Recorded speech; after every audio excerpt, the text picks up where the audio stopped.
കടൽ തീരം. സമയം 1930 മാർച്ച് 12 മുമ്പുള്ള ഒരു പ്രഭാതം.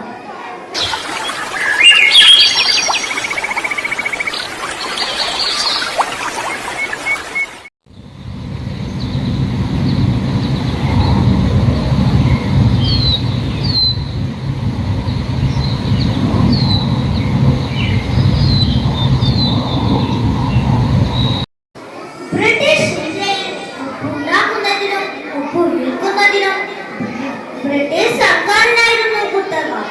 ഉപ്പ് ഓരോ സാധാരണക്കാരനും ഒഴിച്ചു കൂടാനാവാത്ത ഒന്നായിട്ടും അവർ ബ്രിട്ടീഷുകാർ അതിന്റെ പേരിൽ ഒരാൾക്ക് നികുതി ചുമത്തി. സാധാരണക്കാർക്ക് വളരെ ബുദ്ധിമുട്ടുണ്ടാക്കി. എടുക്കുന്നത് ഒരു കുറ്റമായി കണക്കാക്കപ്പെട്ടു. ലംഘിക്കുന്നവരെ ക്രൂരമായി ശിക്ഷിച്ചു. ഈ അനീതിക്കെതിരെ പോരാടാൻ ഒരു ജനനായകൻ മുന്നോട്ട് വന്നു. സാക്ഷാൽ മഹാത്മാഗാന്ധി.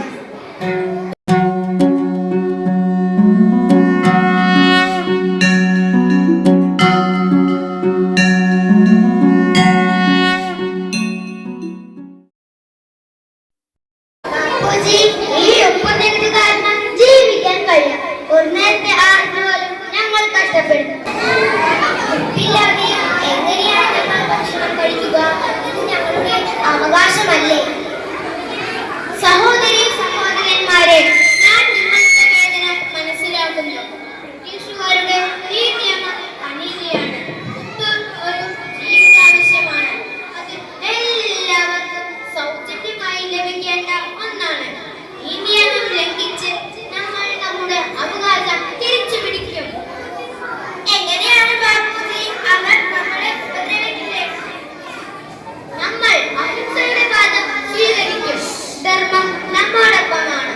നമ്മൾ നിയമം ലംഘിക്കും. ഈ നിയമം പിൻവലിക്കാൻ അവരെ നിർബന്ധിക്കും. ദണ്ഡിയിലേക്ക് ഒരു യാത്ര തുടങ്ങാൻ പോകുകയാണ്. അവിടെ കടലിൽ നിന്നും ഉപ്പുണ്ടാക്കി നമ്മൾ നിയമം ലംഘിക്കും. നിങ്ങൾ എന്നോടൊപ്പം വരുന്ന? ഞങ്ങൾ വരും ബാപ്പുജി. താങ്കളുടെ കൂടെ ഞങ്ങളും പോരാടും. അങ്ങനെ ബ്രിട്ടീഷുകാരുടെ ഉപ്പു നിയമത്തിനെതിരെ ഒരു മഹാസമരം ആരംഭിക്കാൻ ഗാന്ധിജി തീരുമാനിച്ചു. ഉപ്പ് ഒരു പ്രതീകമായി, അതൊരു സമരായുധമായി മാറി. സ്ഥലം ദണ്ഡിയിലേക്കുള്ള യാത്രാമധ്യേ. സമയം 1930 മാർച്ച് 12 മുതൽ ഏപ്രിൽ 5 വരെ. ഗാന്ധിജിയും അനിയാക്കളും നടന്നു പോകുന്നു. വഴിയിൽ പലയിടങ്ങളിൽ നിന്നും ആളുകൾ അവരോടൊപ്പം ചേരുന്നു. ചിലർ വെള്ളവും ഭക്ഷണവും നൽകുന്നു.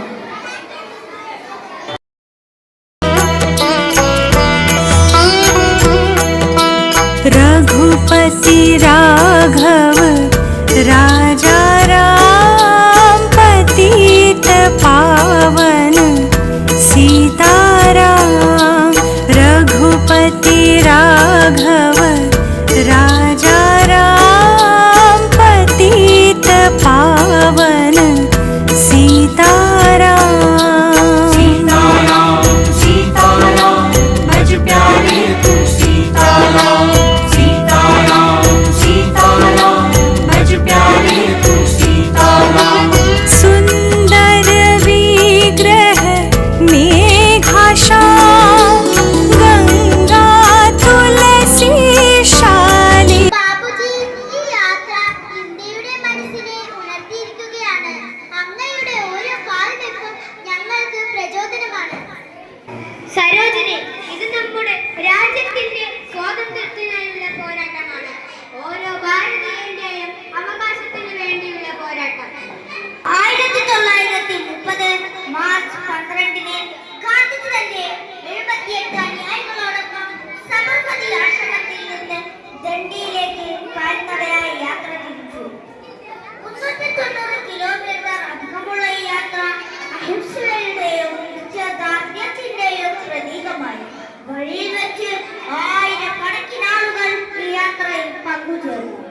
പലരെയും ജയിലിൽ അടച്ചു.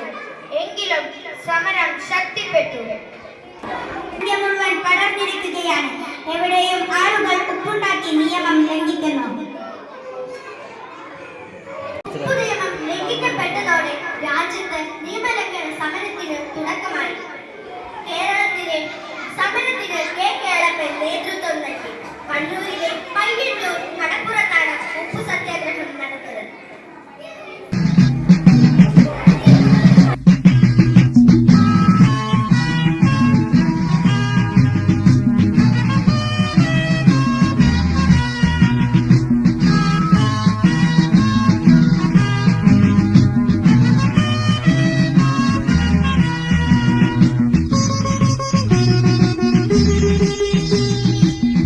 വരിക സഹചരി സഹന സമര സമയമായി കരളുറച്ചു കൈകൾ കോർത്ത് കാൽനടയ്ക്ക് പോകണം.